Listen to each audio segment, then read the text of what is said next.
like I said, I sunburn in moonlight. Why? Because it's our brains, it's our inside, it's our blood. Like just trying to explain to kids, like the way you were presented doesn't change what's inside of you, and like how you started when God made you. Like you were all born the same way. It's just like outside stuff. Most of them reside on the arm. It goes all the way up and around, and then there's some on the chest and back, and then there's a few on this arm over here. And knowing how close he was to God, I know, like he laughs about stuff now. I know he's looking down on a lot of things, just smiling. And so when Henry was first born, some old lady said that to me in mass. She said, there's a room for kids like him in the back. And I turned to her. He was like a month old. Not, maybe he's older now. A few months old. Mary would be like, he was 2 years old. Whatever. Whatever. And I guess in mass, I turned to her and said, why don't you, there's a room for women like you in the back. I can lay it all to bed. All right, welcome to the Barn Again podcast. My name is Jonathan Little. And I'm Mike Sizz. I'm Luke Sweeney. Today our guest is the one and only Luke Sweeney. Thank you, gentlemen. Super excited. Super excited. It's a delight to have you here. I was super excited when you were coming on. So we've known you for a while, part of our coffee group on Fridays. Yep. And I think we kind of did a teaser video, and we just talked about how every time you walk in, it's just like this weight is lifted off. And somebody funny's coming in. Lights up. Appreciate And it. even though you're dealing with anything heavy, it's just a lot of laughter. And for sure. I feel that way when I substitute teach at school. So Right. Yeah, thank you for saying Yeah, that. so we're excited to have you on Thanks today. for having me. Yeah. So I don't know that I've known you as long as Mike has. So can you give maybe us, if not just the viewers, for a sure. little bit of a backstory to know absolutely. Well, where thanks you're for having from, me. what you do? Yeah, absolutely. Thanks for having me, guys. So right now, I am a substitute teacher, getting my master's in elementary education, so I can eventually teach elementary school in the Catholic system. I, for 15 years previously, was part owner of a very large dental prosthetics company. We supplied everything from 3D printed dentures, implants, crowns, night guards, whatever you can think of for people all over the country. Dad started as a lab in the 80s, and I took a job there out of college in 2009-ish.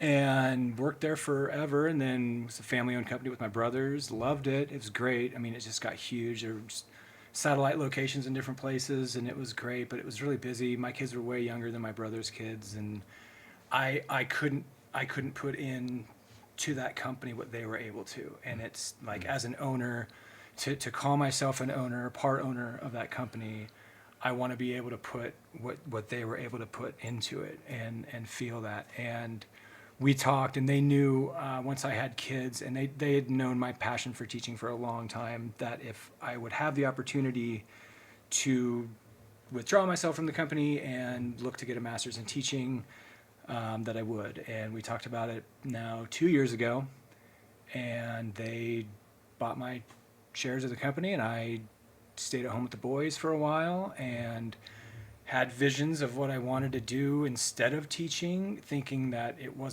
that wasn't God's plan, and I should keep getting into dental work on my own and do kind of freelancing work, or that I should maybe work for a company like Huddle or work for the Parks Department or the YMCA. I was kind of all over the place with what I wanted to do. I just knew I had a lot to offer. I have a lot of energy. I love working with kids, so it seemed like every big opportunity that came across after I had left Dental Designs, was the name of the company. I don't mind saying the company. My brothers are still owners of it. It's an awesome company.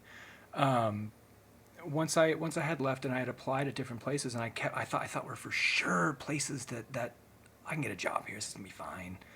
I'm 40. I'll be 42 in October. And I thought, okay, I have a college degree. I have business ownership on my resume. I've worked a lot of pretty high-end jobs previous to the dental industry that look good on a resume, Yeah. And just got the door freaking slammed in my face over and over, and I'm a pretty prideful guy. At least I was a long time ago. Having children, and especially one with special needs, has helped kind of level me out, and just kind of be more empathetic. And so I just felt this push towards the education system. So I started chaperoning at St. Joe's. I started coming in and speaking with my wife on World Down Syndrome Day, educating kids on what it's like to be different. And I just love being around little kids. And so I got my certificate to substitute teach, been subbing all over the Catholic schools in town, love it. And now I'm going to school part-time. Well, it'll be full-time this summer, but it's been part-time in and out of running life at home with 3 boys. And I have Henry, who's 11. He's the one born with Down syndrome, autism, and ADHD, and for a while had a degenerative bone disease called Perthes in his hip. I have said it before, it's like a turkey pot pie of special needs with that kid. He's the love of my life. I love him, but it's a lot. It's heavy. Sometimes you got to say it out loud to realize it. And he's got 2 little brothers. I mean, they're all great. Jack is 9, Charlie's 7. They go to St. Joe's. Henry goes to Pirtle and brings us here. I met Mike through the St. Joe's system, and a lot of guys in the coffee group that we have on Friday. A few of them I knew through high school. Brian Payne is in the group. He's my brother-in-law. And yeah, that's a little bit about me in a snapshot. That's my elevator pitch about me. Anyway. What did you study in college? Like when you Organizational, yeah. So organizational communications is what my degree is in What from does that Doane. It's a fancy way of saying I talk good. Okay. No, it's a liberal arts college. So in the UNL system, it would be just a communications degree. Were you thinking that you were like? Did you know you were going to take over the dental business? No. Okay. I had visions of grandeur of going to law school post undergrad, Okay. and I went to work for Dad in his lab, and 15 years later was still there. Okay. Never applied to law school. Got good grades at Doane, but once I graduated, like, man, that was a lot of work, and I'm done. And I got a good job with Dad's company.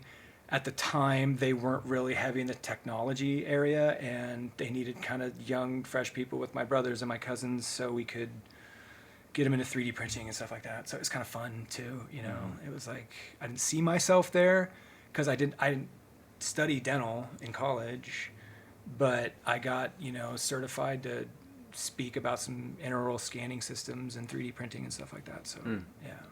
And Quite a difference from now what you're doing. yeah, for you know? sure. But at the same time, though, you know, I was teaching dental assistants and training people on dental work within our company. So I've always had a propensity to want to teach and help learn and educate myself and educate others.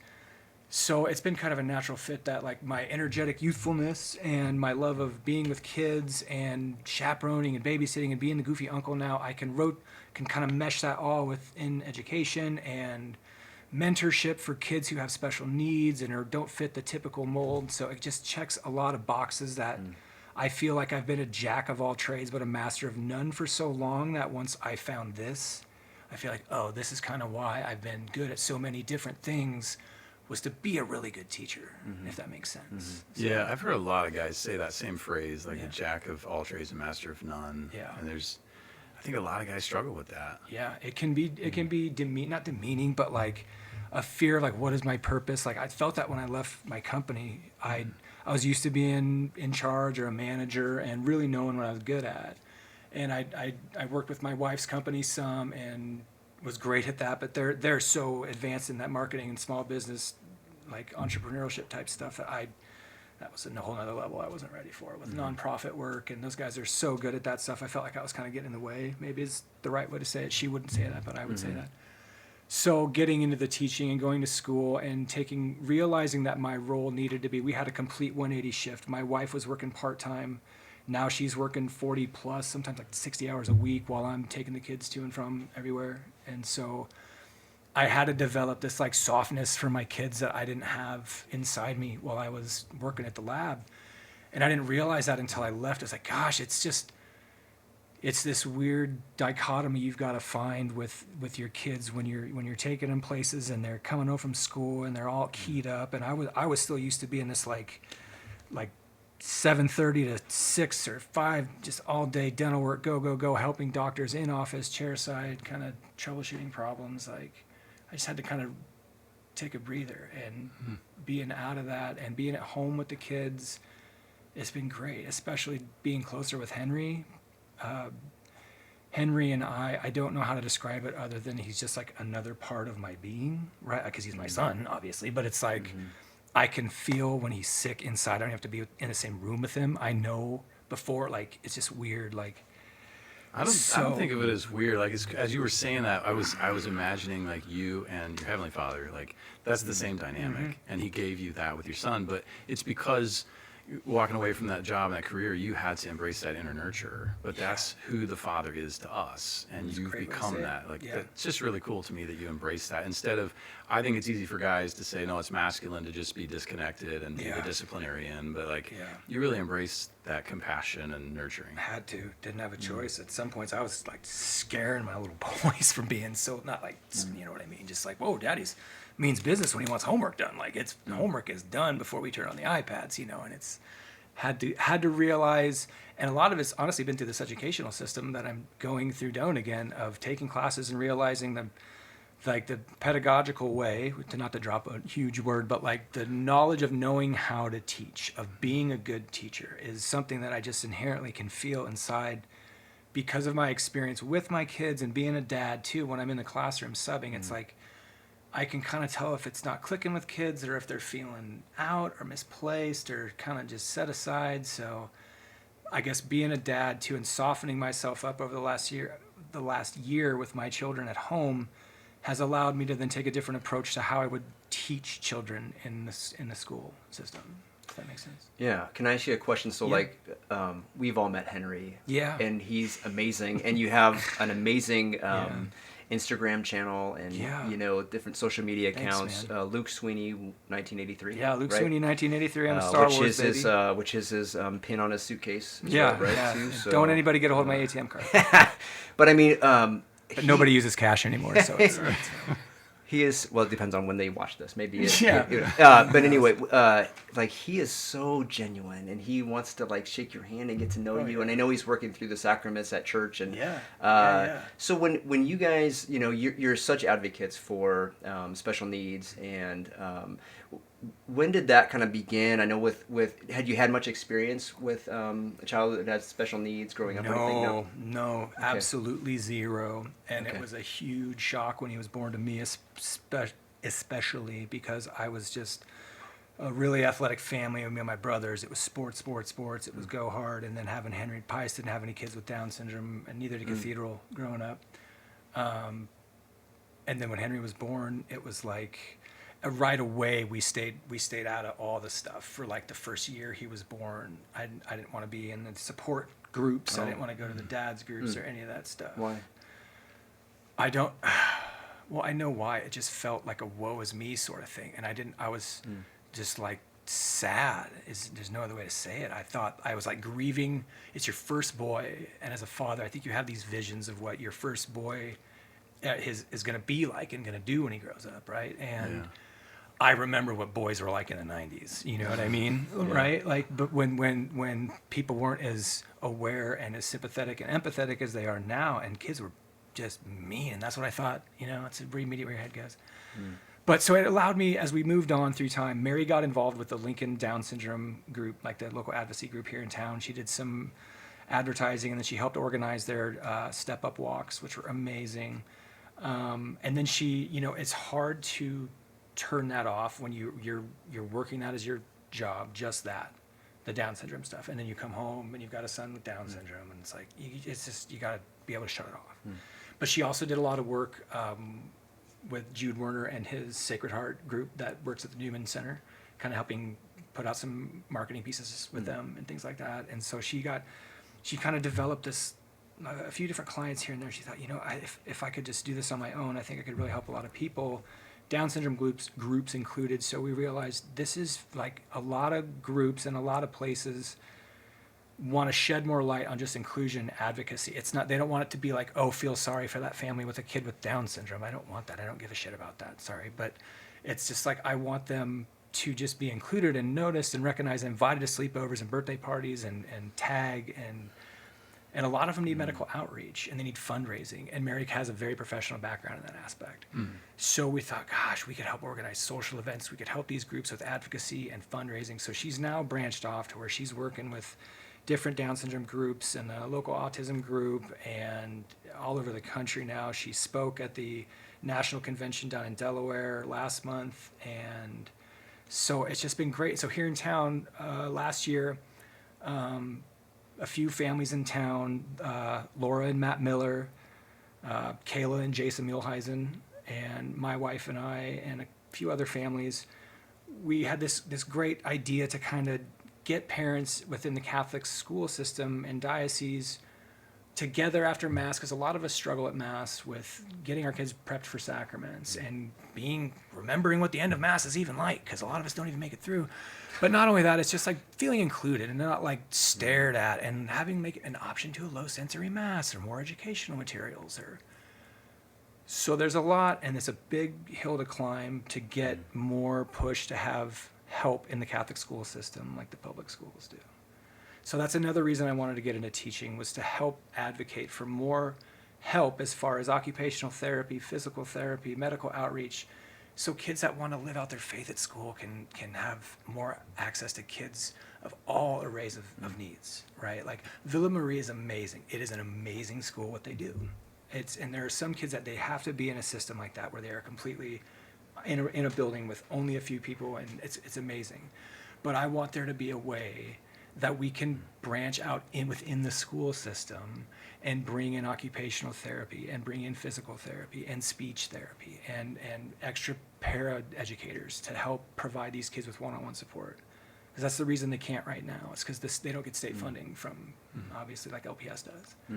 So, I mean, they're trying. I mean, I'm not the only one who thinks this way. And so there's a lot that can be done, and there's people being put in place in different places in town that I think will really help advocate for that. So in order to do it right, though, that's another reason I wanted to put the teaching behind my name, is I wanted to be able to, like, if I want to help change the school system, like, we'll be the change you want to see then, right? Like learn about Take it. action, Like, right. don't be some asshole who only knows about dental work. Like, go learn how to be a teacher and educate yourself. Like, being a dad who's all angry about inclusion doesn't make you the greatest advocate to teach about it in a school, right? So you have to learn to kind of separate the angry dad from being able to teach other kids about it, right? So if it's not too personal, could you give an example? Because I don't have kids with special needs. I have 7 kids. But like you mentioned how difficult it can be, like, for example, at Mass. What's that struggle or challenge look like for you? Like, I've sat next to you at Mass, and there are times where, like, after communion, I'm like, oh, he's gone. Like, I don't know where he went. But what is that like? it's just like Henry will demand that we go in the back after you see that he combs my wife's hair through Mass. Is how he gets through. Also autistic. I saw him combing your hair. He was sitting on the pew, like, straddling your head, just combing. I'm like, that's so adorable. Yeah. But I imagine as a dad, you're like, oh, this is kind of, I would feel like embarrassing. Yeah, or see, people looking. anymore, I don't. I used to feel that way, and Yeah. I just don't anymore. I don't even notice. So what I awesome. mean is my every Mass, 3/4 of the Mass, he will get through Mass if Mary is there by combing her hair, and then after communion, he bounces because he's had enough. The fact that we've even gotten that far is amazing. And it's just the fact that I don't know why, but I feel just judged. And I know I shouldn't, but like, and I'm blessed. It's a weird way to say this. I hate talking that. I don't hate it, but it's just weird to say, like, you can tell Henry has special needs by looking at him. He's got Down syndrome. So when he acts up and he makes these noises, it's like, why isn't that kid in the cry room? Or what is he doing in this church? Oh, interesting. That's how I feel, and I know that not everybody feels that way. That's a Sure. dick way to say it, but it's like some people. I have a couple of, when Henry was first born, some old lady said that to me in Mass. She said, "You know, there's a room for kids like him in the back." And I turned to her. He was like a month old. Not maybe he's older now. A few months old. Mary would be like, he was 2 years old. Whatever. Take. Whatever. And I guess in Mass, I turned to her and said, "You know, why don't you? There's a room for women like you in the back." You said that? Yeah, and she was like 70. Yeah, I felt horrible. And then I wanted a piece of her after Mass. And Mary was like, "Honey, we need to go." She's scrappy. She could be very scrappy. I know. Though, you know. Yeah, I never know what I'm getting into. She had the cojones to say that to me in Mass. She'd probably want every bit of me after Mass too. So, no, I had to learn to chill, man. I was pretty high rev for a while about that. And if you let your blood pressure rise every time somebody gawks or says something stupid, or you're gonna have a heart attack at a young age. And it's just, I mean, not to say it's not stressful, but you really got to be able to just be like, eh. Did you guys, did you know before Henry was born? No. So it was a total shock at the birth. Yeah, it's a crazy story. Crazy story. So, he was born on St. Patrick's Day. Oh, cool. And our normal doctor. Which, and you're Irish. Yeah, very, So, very, as yeah. you can tell, all this stuff, just kind of family crest stuff broken up and tattooed on me. He was born in Omaha because I was helping expand our Omaha operations at the time. And our normal doctor, who assured us that he only missed 1% of births a year, he was there for all of them. And he had no idea. One ultrasound picture, he said he had a short femur, but Mary and I were both short people, so we thought nothing of it. He didn't either. Yeah. Well, she goes into labor, and he's nowhere to be found. And they're beeping him and beeping him and beeping him, and they get there's a backup doctor ready to go. His daughter committed suicide. Oh my God gosh. bless his family. And I'm thinking, Okay. see what I mean? Like, it's Yeah. everything's in perspective. Like, we found out about Henry later on, but we didn't know that's what happened that night. Yeah. And so Henry was born. We had a backup doctor come in, and after he's born, they whisked him away to a table. We didn't even really get to see him. Mary didn't even get to hold him. And there's like 10 nurses gathered around him, and we're like, what's going on? And they came over, and some doctor said, we think there's a high probability he has trisomy 21. Okay, cool. What does that mean? Speak human to me for a second. And she goes, Down syndrome. And we're like, whoa, okay. That's just heavy. You don't expect that. But This is after he was born. this is 5 minutes after he's so born. they can tell by looking. Yeah, at him, because basically. there's certain markers I'll go over real fast. Okay. In your palm, everybody, if they look down, you've got 2 creases in them. When you only have one, that's called a simian crease. Kids with Down syndrome typically only have one. That's why a lot of them struggle manipulating their hands, occupational therapy speaking. Yeah. He had 2, so they weren't sure. But he also had the neck connected to like the ears that was really wide, and he had the puffy almond-shaped eyes. His big toes were separated from his little toes a little further, which is also an indicator. But they weren't sure. They said there's a probability, so we're like, okay, doesn't matter. Kid could have had horns, no legs, whatever. It's going home with me. I don't care, right? But still, it's like, whoa, your first boy, Henry, who this whole 9 months has been a healthy baby boy, no indication otherwise. Yeah. And then you're just like, whoa, actually, you immediately, now that we know he has Down syndrome, there is a high probability he has a hole in his heart. So they have to immediately take you to the Children's Hospital to get imaging on his heart to make sure it's closed. Yeah. Because it comes with all kinds of medical complications. I don't think a lot of people realize when a child with Down syndrome is born, it's a lot of complications. Boy, that so come he's just with it. getting ripped from you and off to the hospital. Not essentially away from Mary when he was born for them to weigh him, but then Okay. they didn't bring him back, and we're like, what is going on with our Okay. baby? And the first thing they said was, I said, is he okay? And she looked she goes, 10 fingers, 10 toes. And I'm like, okay, that's kind of weird to say. He's got 10 fingers and 10 toes. So you're saying, generally speaking, he's okay. Yeah. And that's when the doctor came and said, we think he might have trisomy 21. Anyway, we brought him home because he didn't. We got to stay the night at the hospital, and we were there for 2 nights. They withdrew blood from him that they're going to send down to have genetic testing done, which takes 24 to 48 hours for results. So we went home because he was healthy and he had nursed and was good to go. So we left a couple days after March 17th. So by the time we arrive home, we immediately are asked to come. We get a phone call from the Monroe Meyer Institute, which is off of UNO, and they said that the results came back that he does have Down syndrome. So we went down there to talk to a doctor, and she gave us your pamphlet and your yada yadas and your scary stories, but she was pretty good. And we came home and we turned on the TV. This is now the 21st of March. It was a Friday. We turned on the TV and we were watching Discovery, and it was like a show about walking dogs with people with Down syndrome. And then we turned to the cooking channel, and it was a cooking show of people with Down syndrome. And I was like, is Ashton Kutcher here? Like, am I being right now? Like, this is really strange. Whoa. It was World Down Syndrome Day. Whoa. March 21st is World Down Syndrome Day. So we're like, whoa, like that's crazy. Like to find out, and then... So anyway, yeah, we've been advocates ever since. So like with with your other kids, like, can you explain? I mean, you kind of talked about it earlier, but how much of a blessing he has been to your family and to your kids. For sure. Yeah. My kids. Well, this is funny. He's been a blessing in so many ways, mainly patience, empathy, love, joy. Like there are struggles, obviously. Like like I was told, I'm not telling you it's going to be easy. I'm telling you it's going to be worth it.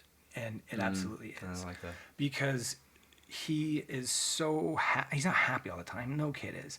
But like his ability to turn me around and turn my wife around when we're angry, or just to see his love for the easy things and not be upset that like he doesn't get invited to birthday parties. He doesn't get called to do overnights. He's never once had playtime. I mean, he's had a few here and there that we've scheduled, but he isn't mad about that. He just wants to have fun, and he has his things at home that he likes. He has his social events we take him to, and he's really just empathetic when he can tell that I'm upset, and when he can tell that I'm down, and when Mary's upset. And his brothers would debate this fact, but they're more patient at school with other kids. They're more tolerant of other kids, and them too. Both my kids, my other two, they're spazzes. They're crazy. They're loving, but they both have ADHD. They're all on meds. I used to be anti-meds guy, but I'm not anymore after seeing what it's done in the classroom for those boys. Like turned them around 180 degrees. So they're way more patient. They're way more loving. I don't know. They see, especially sports. To be honest, youth sports is a mess. If you guys have not seen what, like competitive youth sports, like the basketball, the baseball, the flag football, the parents, like it gets nuts, and it's like, for what? Yeah. Joey's 9. Right. He's not going to play at the Salt Dogs. He's not even going to play for a team below the Salt Dogs. Yeah. So why won't make the high school? Why are we playing 9 games a week, Beck? What are we doing here? Like with the travel ball. Yeah. So our kids are playing rec ball. They're in here for the beer leagues, like they're not the competitive. And mainly I'm glad we're not, because it's like I've seen what it's done to some parents and in the travel and the monetary commitment with all that. So, but. It's interesting because I've met Henry, I think, after Mass, and seen him during Mass. But actually, I got to know you a little bit better when you and I went on. You had taken your son Jack, and I took my son Elliot. Right. They were both 10 to like a weekend father-son camp out at Camp Kateri, and that was a blast. That was like, I think I texted some of my friends. Like, it was the funniest time. We were on a rosary walk, and it was, I don't know what time of night, but it was cold and it was windy as heck. And Luke and I we were trying to pray and be attentive, but at the same time, it was just a heck of a lot of fun. And there was some little banter back and forth. And something you said that I won't repeat was the only time I've ever heard that in my life during the middle of a rosary, but I busted up laughing. So I appreciate you. Like, I got to learn who you are. Like, you do just bring so much joy to life. And I got to see that in Jack. Like, Jack and Elliot really connected, and then getting to see him after Mass was kind of cool too. So I know your other kids, but you've been a blessing in my life. Thanks, man. And I know my son really enjoyed hanging out with Jack. So thank you for saying that. Jack's got a lot of friends everywhere, and he just sometimes I feel like he's such a people pleaser, and that I want him to see what a good kid he is, and he's kind of hard on himself sometimes. So thank you for saying that. Yeah. And likewise to me, man. I love you. Oh, we are in a barn. You are in a I've got ladybugs. And I was gonna say too. I think we're getting a little warm too. I'm starting to sweat. And I'm really close to you. Yeah. Do you have enough space there? Here. No, you're good. Don't move, dude. Come on closer. Yeah, don't worry. Anything that you say here can be edited out. All right. Yeah. I'm kidding. It won't be. We don't know how to edit, so that's in it. It's sorry. all 100% fresh. But what I wanted to kind of go into next and just pivot a little bit was to kind of talk about like after dental designs and coming to coffee with the coffee guys. So as I'm sitting here and we're recording this, my phone's buzzing because we have this thread of guys that constantly weigh in asking for prayers and different, and so I'm like, what has, for me and Jonathan, we've talked about it before on one of the podcasts, but it's been such a powerful blessing for us, and we got to know the guys, really well in your story. But for you, do you find that, I'm not sure when you came, I can't remember when it was, but have you found that to be a real blessing in your life and with your kind of discernment and things like that? Oh, yeah. I mean, we call it a blessing, call it just another vertical in my life that I needed that I didn't know I was missing until I started going. And it's not like it's some magic formula of weird shit we do there that it makes it so crazy and awesome. Well, the blindfold and the goat help. Some of the giant that's statues. We don't talk about that. That one time at the Ferris wheel was really crazy too. Anyway, no, it's been great, man. I've been through some stress with losing people that are close to me, and then the struggles of having a kid with special needs. And when I left dental designs, to my own whatever you want to say. To my own default, I didn't have a lot of close friends because I kept my circle pretty small because losing the really one good one that I had was tough. So I hung out at home. I was with the kids a lot. I was with Mary all the time. I mean, we have the best relationship, but even she was like, dude, you got to do something. Like, you got to get out. You got to go find people to be with. She would encourage me, like, call some of the other old gang from Dental Designs. Like, you need to get out for your mental health. And I was not even active. Like, I played in the men's basketball league at St. Joe's. But I didn't do that anymore. I was too hard on the body. But coming to that, meeting you guys, when you and Wes Newton, who's in the group, good friend, had approached me after church just about coming to have some coffee, I thought it was more just like, hey, this is a thing we've done a few times, And then what did it for me was when there was another gentleman in the group that was sick and ended up passing away, that to see what he meant to you guys and how everybody came together and prayed for him constantly.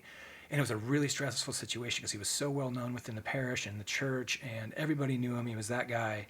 I didn't know him that well, but to see what that did for you guys, having that kind of close like communion of guys who could talk and who could share feelings. Like, I hate that shit. I hated it. I'm sorry to say that, but being feelings oriented. I mentioned in that text that asking somebody to pray for you to me was like the air guitar of helping people, because it was like, okay, yep, let me make an air sign of the cross and throw up some prayer hands for you real quick, and I'll make you feel better. But it was something to the effect that I came to the guy's house when he was dying and sat with you guys around his bed and saw you guys laugh and you'd bring each other up while your best friend was dying in bed.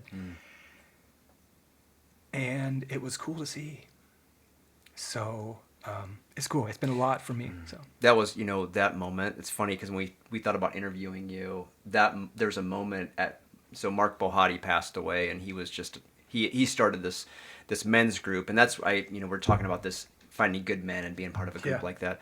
But that was the one moment that I pictured in my brain, was when you came to Mark's house. He wasn't quite on his deathbed yet, but he was very darn close.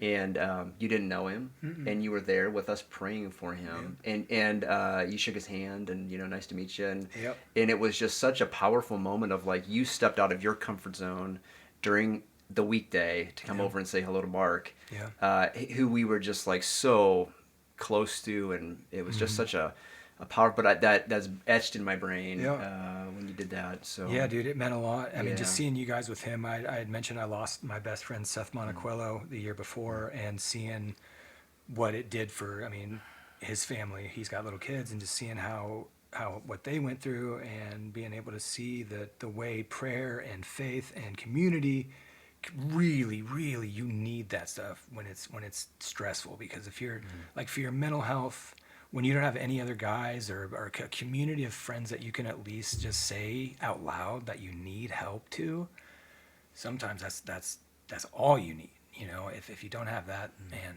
you got to find it. And that's what I found with that coffee group. Well, I've heard this one time. We were made by a relationship for a relationship. Oh, that's good. We're made by a community of persons, the Father, Son, and the Holy Spirit.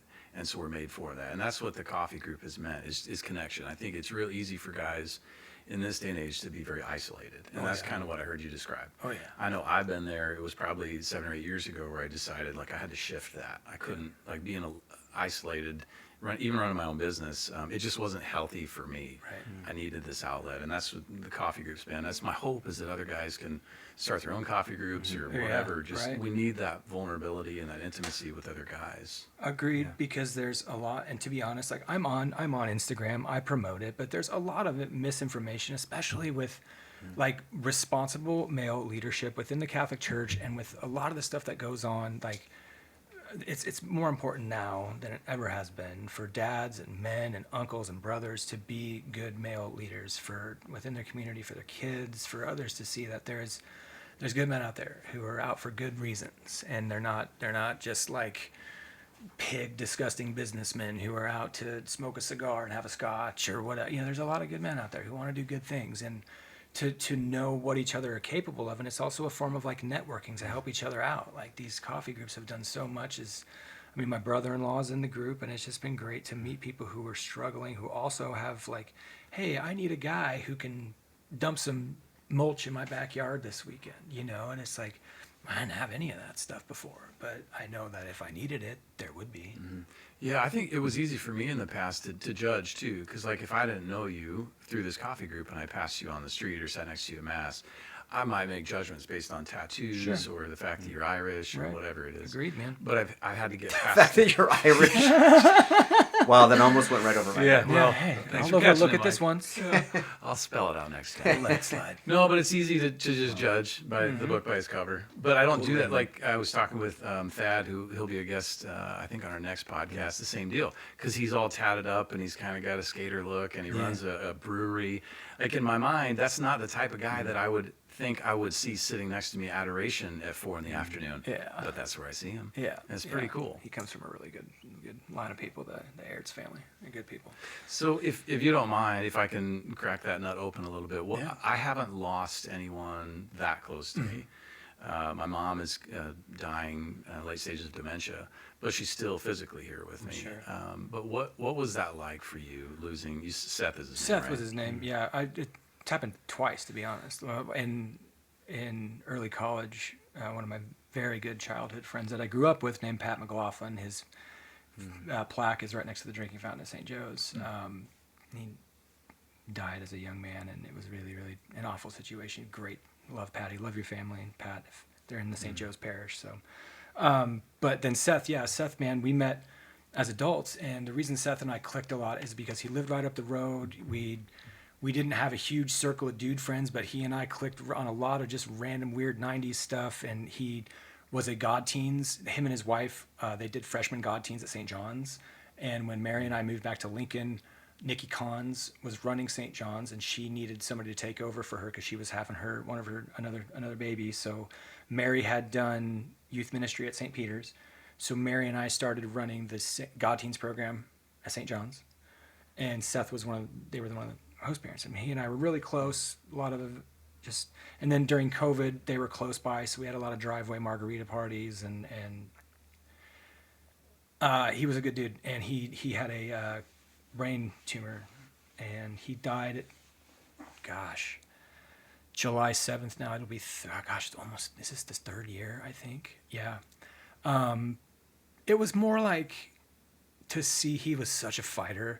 He was for St. John's a lot what Mark Bohati was for St. Joe's. He was like, everybody knew him. He was a fix-it guy. He was an acolyte. He was just like, you'd call him if your sink was broken. He would help you remodel. He would help you anything. Worked at Home Depot for a while. He was a whiz. He started to work at an IT store at Exotic PC. He was great. Yeah. And it was just tough, man, just to see a guy just kind of like Mark did, just slowly like fight and have such faith and pray and have all the church get behind it. And it was tough, man. But for everything I say, it wasn't about how tough it was on me. Like to see his wife and his little children, who were also good friends of my children, was like I said this the other day, like explaining like how sad those kids were or are still. It doesn't do it justice, because that's an emotion people feel on a daily basis who haven't lost somebody that close, right? So, yeah, I think you brought that up in coffee group one time. Like, you can't just say when Seth died, I was sad, because I'm sad when they leave a chicken finger out of my meal at the drive-through, but that's not the same sadness. Right. Like that breaks a person. Right, dude. To see the sadness in his daughters sometimes still even is like, you just want to help him. You want to do everything you can. You can't text him. You can't. So it's tough, yeah, dude. But it's like knowing he had faith and knowing how close he was to God. I know, like he laughs about stuff now. I know he's looking down on a lot of things, just smiling, and so. So how does that play into like your own spirituality? Losing a friend, like I think you have to face that moment of like, is this real? Is God, like, is he in a better place? Like, does that exist? I mean, you have. I think you question all those things. I'm sure. So how has that helped you to deepen your faith? Because I know you're a faithful Catholic. So how'd that help you on your journey, or what? How'd that affect things? Well, I just like I said, it's more what I see what faith does for family in that situation. Like faith can heal people, and it can help people move forward in such grievance, and if it can heal such wounds, and it can cause people to want to stop what they're doing and come to bedside prayer, then it must be right and it must help, right? So it just felt like, and rather than leaning away from God and being angry, somebody said it at Mark's when we were there praying. He's been to coffee at Andrew's. Your brain can't process sadness at the same time as like being grateful. Like fear or something. You can't process fear and sadness if you're at the same time as gratitude. So if you are constantly gracious and thankful, your brain can't like handle sadness and fear at the same time because you're constantly gracious. So I try to remind myself to be thankful that Seth had such great faith that others could see, and everybody there knows him, and yeah, it's just. But that's cool to me because it's a conscious decision to shift to gratitude, like that's an act of the will. Yeah. Because I think it's easy to be sedentary in our spiritual life or even our emotions and say, I'm just gonna give into that easy one. Yeah. Rather than shift to gratitude. So much easier to But be like angry. I hear your story and like throughout your life, that's what God's been calling you to, is I'm going to give you a challenge, and I'm going to see if you shift to gratitude, because I hear how grateful you are for Henry. Oh, yeah. Like, not only just for him as a person, but the disabilities that he's been given. Like, those are a gift. And Absolutely. it reminds me of like St. Paul, as he's on these ships and they're crashing left and right, and I almost drowned, and they beat me and they stoned me and they put me in prison. And the whole time he's grateful. I'm like, what's wrong with the dude? But I hear your story, and I'm like, but you've been given the same journey. Like, God's just, he's entrusted you because he knows that you're going to do this with him. So you keep turning to gratitude is what I hear. do. And I'm grateful for my wife, Mary. I have this tattoo on my hand, and she had such faith. When we first got married, I had told her, of course, I'm super heavy Catholic. I'm going to church all the time. And we went to church together, and I didn't realize that they had switched the sayings to and with your spirit, I didn't know they'd say it changed all that shit. And so I was missing half the stuff in Mass, and Mary's looking at me like, oh, I thought you said you didn't go to Mass, Mr. Catholic.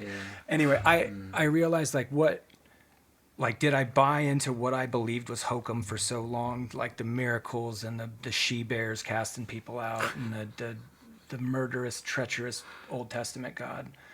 Or could I see what it does for my wife, that she will give up everything for the people around her, and she is the best person. And at the time, it was like I didn't fully buy into Catholicism, but I bought into her and what it did for her. And very so similar to what Matt Simmons kind of said too. Yeah. In a way. I thought like, well, this girl's got it. I mean, she's pretty amazing, and if it does this for her, like she would give up everything to feed some stranger on the street. Like, so part of it must be true then. And so through her and her guidance and her love and our relationship together, and we've been through a lot more than most folks in a married couple, not everybody, but more than a lot. And thank God, we've been close to God the whole time and have had good spiritual direction. And we have an incredibly strong marriage right now. And it's helped us to advocate for others, for children who need it, for both with or without special needs. So yeah, it's been great. One thing that as you're talking about Seth, and I keep thinking of some of the other guys in the group, and they've lost people, and we lost Mark, and it almost feels like to me, kind of the image that I think of when I think of the guys and just the men that we're around, it's almost like we're crossing the finish line as this big group, and some of us have already crossed that finish line and are like on the other side, like, come on, you can make it. And so I kind of just visualize this, like we're around really good men, and how it is a sacrifice, because sometimes you have to like decline other things to make the coffee, but there's something about like having these people that have already crossed the finish line. They're in paradise, or they're potentially getting there, and they're cheering us on, and actually they're helping pull us across. And so it's really a blessing that we do have these people in our lives, even when they pass. For sure, man. Like I'll mention the other day, my mom got some scary stuff that happened to her, and she's down in Arizona over the winter, and I was really close with my mom, like really, really close with her, and immediately reaching out to you guys for prayers. It was like, it was a physical relief knowing that a palpable thing of like, probably at least I know probably 7 to 8 guys for sure said a full prayer. Some dudes probably did the sign of the cross and tossed something up, which is more than most, but I said at least legit probably 8 to 10 dudes who probably stopped what they were doing completely close their eyes and said a meaningful prayer. And that part of it is like a palpable, like you could weigh it on a scale, you know, like it, and to have that weight then lifted up, it is incredible. Yeah, I think so. I think faith, it's like grace builds upon grace, and I think faith builds upon faith, because it's been the same for me. Like, I hope people don't hear like, oh, their coffee group is a bunch of guys with halos on their heads. Like, no, we're all guys with a bunch of crazy struggles and like a lot of wounds, right? Yeah, there's guys going through divorce and all kind, you know, death of friends and family and spouses, and there's just a ton of stuff, but it's through that struggle that we all still step up for each other. for sure. And so that's built on it for me, because the same with you, the first time that I knew a guy was praying, it wasn't the air guitar of prayer, but it was like, no, these guys are actually praying. And then we started to see some things that were very miraculous. I almost hesitate to say it because I'm like, Don't jinx it. yeah, no, but it's true. Like, we started to see the for fruit sure, of that dude. prayer, and that helped me to say, yeah, I am going to stop what I'm doing. Like, before I put the little pray hands, because that was the air guitar, like, oh, yeah, best of luck to you is what that really meant. Right. But now it became like, no, I'm going to stop. I'm going to pull over my car. Today I was in a drive-through, and I said a prayer and did a little sacrifice for 2 prayers that came through the request. It became very real and tangible. Yeah. And to your point, that encourages other people to do the same. So it's grace building on grace. Agreed, man. If it's even one other person that sees you stop and pray at dinner, not that I'm out to like spread Jesus's word. Yeah, have y'all heard about Jehovah? Y'all know about his miracles, right? Like, no, I'm just saying, like, if people see you pray, my kids see me pray, and they it's another thing about the teaching, like, sing at mass, do the responses, let the kids see you, like, and knowing that, like, there's other men that I've met that, like, they're acolytes, and they Majerus is a great dude. Like, I would have never spoken to John had I not been in that group, because we don't intersect ever. But like, I see him and I just give him the, like, I'm a tight lip nodder, you know, type. I'm tight Purse lip nodder. lips, yeah. Because when it's up, it's kind of like I don't know that person. When you're a tight lip downward nodder, it's kind of like a more, like, you know that person. When it's more aggressive. Is that sort of like the 1 versus 2 fingers on the steering Can wheel? be. It certainly can be. When you're a tight lip. Trying to relate. You know, it's funny you mentioned John, because he saw me after Mass a few weeks ago and just said, hey, and gave me the nod. And I walked over and I was like, how you doing? But you're right. I would have never crossed paths, because I'm like, the dude's awesome. He's a doctor. He's an acolyte. And I wouldn't have felt that he's approachable. But it was just a little nod. And next thing you know, we're chatting about life and our days and whatever. It was awesome. Yeah. Can we pivot a little bit? Sure. You've mentioned it a couple times, so I know it's on the table, but you talked about tattoos, and you've got like some really amazing artwork. Thank you. Could you talk about like what was your first tattoo? And Here, then put them up so we can see them. Most of them reside on the arm. It goes all the way up and around, and then there's some on the chest and back, and then there's a few on this arm over here. And stop, because we want to see the. I don't know if you have any on the butt. Not yet. Or, Not yet. this is PG. Redlined on that one. Not yet. It will edit that out. My first one, to be honest, I was 16, and my older brother, who was 18, had to take me because my parents didn't want to take me because they didn't really care. But my mom was like, I don't really want to take you to get it, but like, if Ryan takes you and your dad doesn't really know. That's funny. So my 18-year-old brother took me. We went to Aardvark's, which was an old shitty tattoo shop in town. That's where you want to go when it comes to needles. Yeah, and Aardvark's. Guy paused, mid-tattoo. It's this little shamrock on my back with my initials. Pauses mid-tattoo and goes, hey, dude, you got any weed? I'm like, I'm definitely in the right place. yeah. This is unbelievable. And I look at Ryan like, Ryan, get me out of here. And Ryan's like, I can't. You're laying on it. You're halfway like, done. He's got it. The dude had his head shaved and his head was tattooed. Anyway, got it then. And, you know, I got several over the last probably 5 to 7 years. A lot of it is my different symbols from my Irish family crest. A lot of it has to do with my kids. A lot of it is Down syndrome related. This one right here is the flower of St. Catherine of Siena, if you can see it. What kind of flower is that? It is an orchid. Orchid, yeah. My wife and I lost a daughter named Catherine, and so we had that. She would have been in between Jack and Henry. And it was not like a lie, like she didn't die of childbirth or anything like that, but miscarriage. And it was, I mean, devastating. My wife, and she just we both feel a lot, and we have all boys, you know, and she wanted a daughter, and it's tough. It's tough to talk about, tough situation. So we got that, and then it's got our wedding dates, and then I've got, you know, the Down syndrome symbol right here, and this is also 3 chevrons for the same thing with H. I've got my kids' birthdays and Roman numerals tattooed on my wrist, because sometimes when you're filling out paperwork you're kind of like, wait, 3, 14, 17, 14, 13. Which one of them is 2016? Oh, that's right. Okay, and then you can kind of go. And then, and it's not like I'm not tattoo guy. Oh, I got a cramp in my leg. Don't edit that out. Oh. Don't edit that out, even. I'm going to have to stay in the rest of the episode. That's how this is going to go. It's all good. Now I'm the shortest one again. Dang it. The strange thing is he didn't get much taller when he stood up. Oh, shoot. If I pass out during this, it's okay. You guys will know why. So is there one that's more meaningful than the other? I mean, there's a lot of meaningful ones. This but- one's really meaningful. It has Okay. my wife and I's wedding date Yeah. on it. It's Oh, for the that's daughter neat. we lost. This one right here, I was in the chair when my wife called me to tell me that Seth passed away. And the dude was like, do you want me to keep going? And I was like, you know what? Seth had several tattoos. He would have been like, no, dude, finish it. He would have been the guy like, no, dude, finish your tattoo. Yeah. What are you going to do? I'm dead. You know what I mean? Like Yeah. So I finished it, and it reminds me of Seth. But yeah, I don't see him as any way of like defaming my body. A lot of it reminds me of my family heritage and my love for my children and my love for my wife. And to be honest, like praying to Mother Mary and having my wife named Mary, and like her birthday is on the Immaculate Conception, and like it's just cool. Like, we miscarried.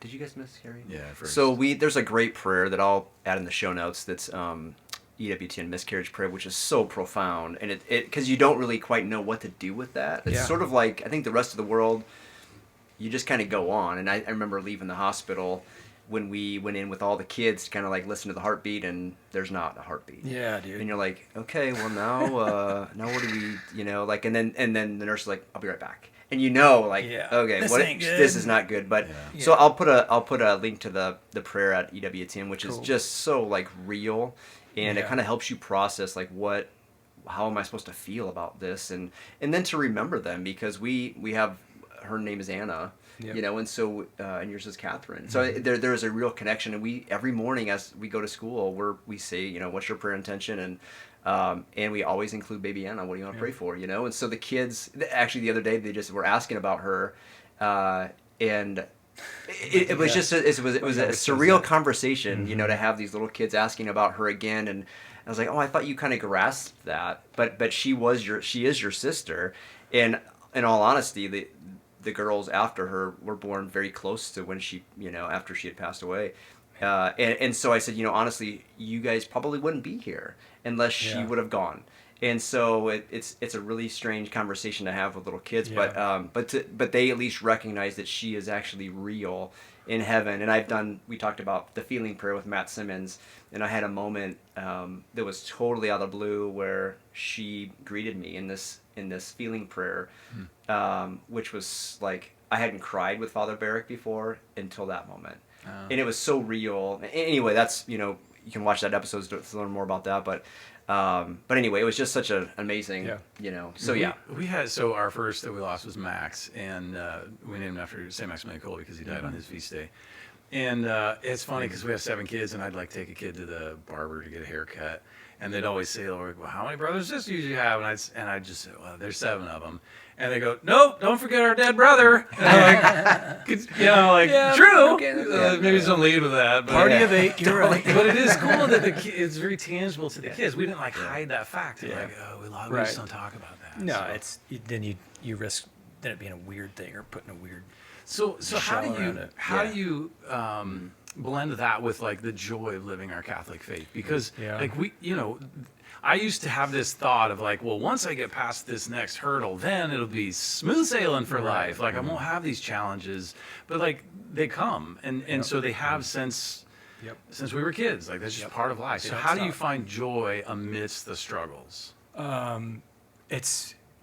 It just kind of finds itself. So here I will put it like this: is that bad things are going to happen whether you have faith or not, and whether you have something you can turn to or not. So it's like you can previous to having faith, it's just like I had nowhere to turn to when things went bad, and I had nothing to lean on, and it was still bad things were happening, and it wasn't like turning an angry shoulder or getting madder at why they were happening and just having nowhere to turn to. So then realizing once you do have faith and you have a good support system of friends and you're going to church regularly, you've built this good foundation, it doesn't mean that shitty things stop happening. It's just you now have somewhere you can turn and people you can lean on that doesn't make stuff feel so heavy all the time. Like for the longest time when stuff was heavy in my life, I felt like I had nowhere to turn. And when I met my wife and getting closer to the church and having people I could turn to, it's like I didn't physically go seek that out. It just kind of snowballed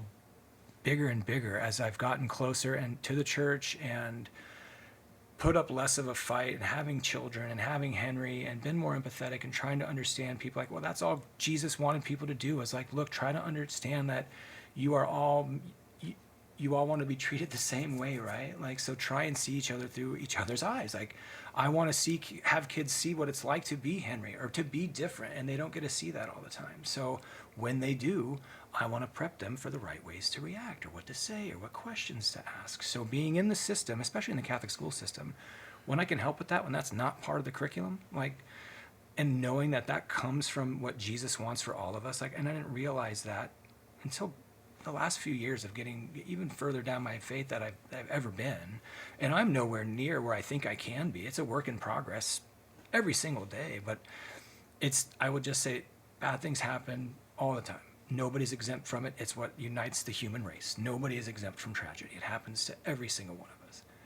So whether you have a support system set up, whether your faith and the people around you and your friends, like, and you are what your friends are, right? Like, show me a guy who's got great friends and I'll show you a good man, right? Like, so having that faith and some return when bad things happen, it helps lighten the load, and it helps you want to help other people too, so you can help lighten their load. Yeah, I think that's what we heard in this past Sunday's gospel reading was the woman caught in adultery. Yeah. And like Jesus got down to her level and looked her in the eye and tried to humanize her to these Pharisees around her and show them their own sinfulness. And that's what he did, is he brought them down to say, like, you're not better than her. Yeah. We're all sinners. Yep. And so when we get on an equal playing field, and all of a sudden, like, we can commune with each other. Oh, yeah, 100%. So what I heard you say, like, you have, as an educator, you have the opportunity to teach kids. What I heard was to be curious instead of to judge. Yeah. And so you have a chance to go in there and, like, help stoke that curiosity and ask questions. So how do you guide kids through that? It's tough. It's not easy. You have to explain to them and put it in a way that they will understand, because for one, when you try to explain what Down syndrome is to kids that are even any younger than third or second grade, it just goes over their head. Like, trying to explain to them that it's in their DNA, it's a genetic code, yada, yada, yada, it's synapses in their brain. They don't get that. Yeah. So you put it in a way that, like, everybody's different with the way they want to learn and what their brain wants to know and how they can kick that info back out. Like, my rocket science is terrible, guys. Like, my brain doesn't want to do that. But Henry's brain is great at memorizing people's names and, like, keyboards and music. What's your superpower? And then each one of them goes through something that they are good at.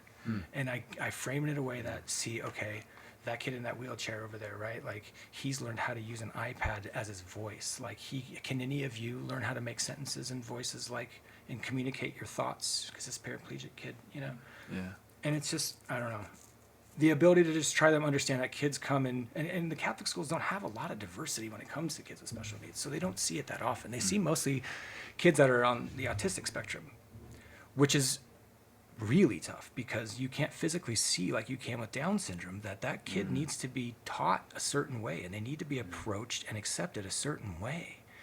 And I've seen a lot of that in my experiences with Henry and with a lot of the groups that we volunteer with, that the Catholic school system, rather than putting these kids in rooms that are remedial to give them help, like, that are somewhere on the autistic spectrum, like, there are ways to modify and accommodate them within the classroom that they're in, that the kids can be more tolerant. They can understand why that kid's not talking, why he blurts, why he fidgets, you know. So having a teacher who's more exposed to that, who can help, like, look, guys, hey, we all learn a different way. Like, that's how Zach wants to learn. That's fine. Like, so just getting kids to see that we're all different in some sort of way. Mike was born and looks like Jesus. Why? Nobody knows why, but he does. And some reason why. Does he try to? No, but he does. I'm like I said, I sunburn in moonlight. Why? Because it's our brains, it's our inside, it's our blood. Like just trying to explain to kids, like the way you were presented doesn't change what's inside of you, and like how you started when God made you. Like you were all born the same way. It's just like outside stuff that's really cool. Like it breaks it down to a very simple, You have to. consumable. Yeah. Because it made it relatable. Yeah. Like, oh, he just learns different. That's it. Like it frames it as a positive. Like, Exactly. oh, that's cool. A little bit of a challenge. Like, now how do I reach him? Right. Yeah. So and I will credit if there's a guy that I follow or that he's a stand-up comedian. He is an amazing advocate in the Down syndrome community. His name is Rob Snow. He's a stand-up comedian. He's got a son with Down syndrome. He probably doesn't know it, but he was life-changing for me. And he phrased it in a way, it's not developmentally different or developmentally delayed. They are developmentally distinct. They learn in a certain way. We all do. Like, I want to learn certain things. You all do. So when you scale that up or down, our brains all just want to learn a certain way. And it's how we intake that info and kick it back out that's different, right? So they'll learn their way. And how blessed are we with technology that these kids with special needs can, have iPads and help them talk and stuff. Yeah. Yeah, I kind of like that, the putting it on a spectrum, because I know the two categories that I'm used to hearing about is people, I think it's kinesthetic learning, where they learn with their hands by touching it, disassembling something. Yeah. And then there's the people that would rather read the manual and see it all, and then they can do it. Yeah. And I saw it as kind of two black and white binary, but like what I hear you saying is no, there's all kinds of stuff in between and on the outside. It has to be. Yep. And I've seen it firsthand that there are certain ways that kids, if they're engaged the right way with their peers or with the teacher, that they will learn that, or they'll be open to learning. And there's a nonverbal kid at St. Joe's that he says hi to me, and he doesn't talk to anybody. And he's great. I don't want to say names. He's an amazing little boy. I've played soccer with him. His brother's friends with one of my kids, and amazing little kid. And there's a bunch of amazing little kids at St. Joe's that I believe, and all over, not just St. Joe's, but it's like they can be taught a certain way. Like if you can spend the time and if you have the experience in that sector, which I do, that you can help train the other teachers what to look for, and help in that system. So I don't know if you see it this way, but what I hear in you explaining, like this journey of you, how you got out of that business, you're educating yourself so that you can get into the education system. You've been given this gift of Henry in your life. Like it sounds like mission work to me. Yeah. Like you're evangelizing to people how to treat this, and that's what Jesus did, to treat the sinners, the least among the people, as human. And that's what I hear you doing. Yeah, and from a certain view, I agree. And I just am out, and thank you for saying that. It's super nice. I agree. It's mission work and it's evangelizing, but I see it as just like, I just see that it doesn't have to be. There are ways to get around the educational system within the Catholic school system that they're not doing, like they're not prepping kids the right way. It's a great school system. I love it, but I think there's more that can be done in the special needs, and I've really felt that call moving forward now. And especially there's a lot of people being put in certain administration roles within Pius and within the Catholic school system that are huge proponents for the special needs sector.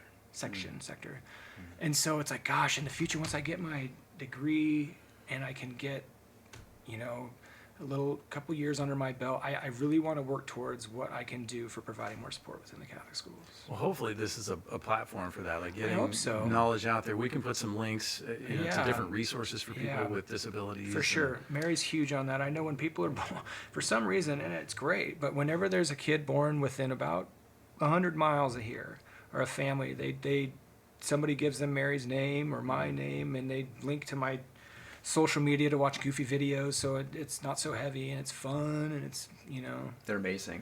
Yeah. Do you feel, just kind of dovetailing on Jonathan's comment before, do you feel right now, are you at a place of peace? You feel like God is sort of like my wife would look at me like, for real? Be honest now. Yeah, as much as one can. You kind of jumped tracks. Like you were very much corporate world, opening more clinics. Now you're like in this whole different vein, but it's so mission driven.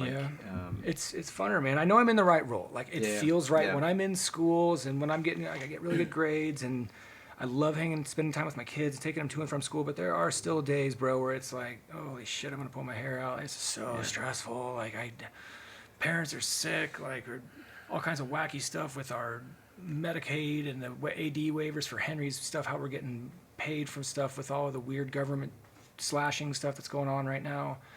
We're in a big risk of losing some funding, but by the grace of God, we got some of it back. But we're still at a huge risk of having access to a lot of stuff we rely on for Henry. But it's, dude, it's mission driven. It's been great. I love everything about it. It's having a softer edge to me, like, because I was probably on the verge of dying by the age of 50, where I was with the stress and with the lack of sleep and with the health problems. And it was just, I wasn't around the kids as much. And I felt like I was going to blink and they were going to be 15 or 18 and I was going to miss their whole childhood. And what a blessing that. And thank God, God helped. And to be honest, like the decision to leave was I was an owner of the company, and had I not had a nice buyout from the brothers, who, another grace of God, were able to do that for me and really helped, because I knew I wanted to set something up long term for the kids and help support Henry and mission driven stuff for the Down syndrome community. So Well, should we switch a little bit and? Okay. All right. So we do one fun thing with our guests at the very end. We alluded to it before we started recording. Okay. So anyway, can you grab that basket of eggs over there? The whole basket? The whole basket. Okay. And I'll hold that for you. Kit and caboodle. So these are our farm eggs from the barn. Again, It's in the barn. Again. We're in the barn again. So we've got our eggs in here. So fresh from the farm. So we're going to ask you to pick an egg. Any egg. Any egg you want. And on the bottom is going to be a number. But only one. Now I know it's not rigged, and now the audience knows it's not rigged. Why would we rig that? What are you insinuating? You probably think we have like one question written down over here, nothing else. It doesn't even matter what egg you pick. Preposterous. It's absolutely that is asinine. absolutely ridiculous. Okay, I got it. Ready? Okay. 6. Number 6. Number 6. Is there a drum roll? Do we have sound effects or something? Fell right in. All right, number 6. Luke, would you rather eat Fruity Pebbles with strawberry milk or Cocoa Pebbles with chocolate milk, and why? Okay, this is easy. I'm a huge chocolate nut, and I would be chocolate with the chocolate milk. The chocolate milk is way frothy by the end, though. Like you're drinking like chunks in chocolate syrup at the end. And that's good? It's good, but the Fruity Pebbles thing, dude, gets gnarly at the end with the floating soggy pebbles at the bottom. Give me the chocolate flakes 10 times out of 10. Okay.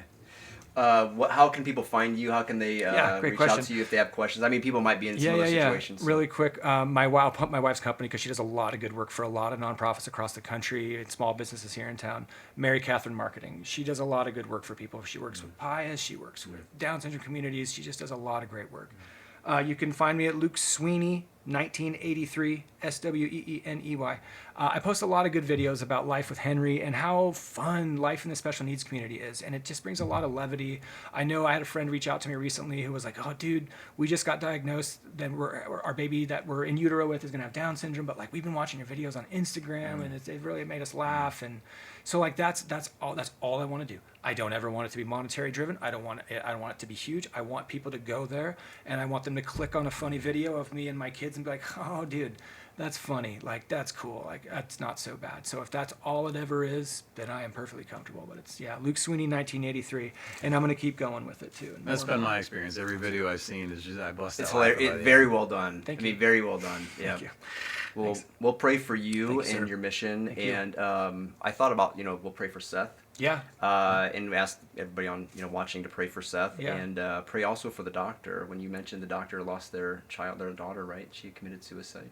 Yeah, I'm trying to. I won't say his last name. Yeah, that's okay. But he was in Omaha, OBG, and praise for him because I mean, when you find out your kid's got Down syndrome and you're angry and your doctor's like, "My daughter's dead," and it's like, "Oh my gosh!" Like life, man, it goes up and down, dude. It ebbs and flows, and it's puts it in perspective. It's beautiful. Like I mean, some of it's hard, some of it's not, but like there's two sides to every coin, so you can't experience joy without pain sometimes. So. Yeah. All right. Well, thanks for coming Honored. on, Luke. Thank you for having Thanks for me. being back in the barn. And the barn again. We'll see you next time on the barn again. Okay. I think that's everything I can think of. Oh no. Yeah. Oh no. What did you do? Already What are you started. following me for? Don't look at me, Mike. Okay, so we struggle with saying the name of the podcast. It's Barn Again. Because it sounds like, welcome to the Barn Again. Welcome to the barn again. I can't believe how many ladybugs landed on my face and my head. Yeah, I'm I didn't have attracted any. them. You had a few back here. Oh, that's what you were pulling. I thought you were like, you need to get your hair back. Just caressing Mike's No, dude, Jesus you hair. had a couple of ladybugs. Really? That's exactly when the peace